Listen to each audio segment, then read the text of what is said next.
So let's talk a bit about the marketing terms, because everyone's familiar with ribeyes, porterhouses, New York strips. Tell me about the USDA. It wasn't a firm rule, but they advised that you could now market pork and veal and lamb in the same way as beef.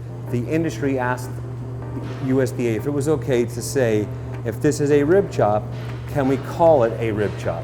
If this is a porterhouse, can we call it a porterhouse chop? Because stepping back before, these were both considered pork chops. Correct. Right? So you could go to a restaurant and have a pork chop, you didn't know what you were going to get necessarily. Correct.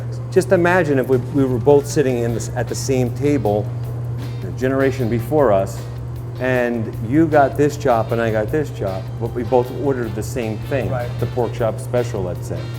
Well, it doesn't look the same. We're missing filet over here.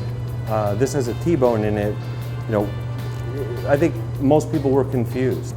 So then show us on lamb, it's the same procedure. This is the same rib section as we have with the pork and the beef. And if you look at those first few chops, there's a good example of why many people don't like that first chop, is because there's a good example of that walnut fat that separates the two muscle groups. But as the rack goes further to the center, you can see how much larger that main muscle group got. Now that main muscle group runs all the way through to the porterhouse. And this is a New York strip in beef. Right? Exactly, that's a New York strip steak in beef. If we were to cut that right there, you can see how similar a New York strip steak is.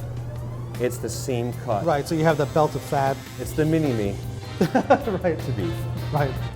Make sure to click here now to get the rest of our content. This to me is the best cut of the rib, right? Because we have those other muscles besides the main muscle.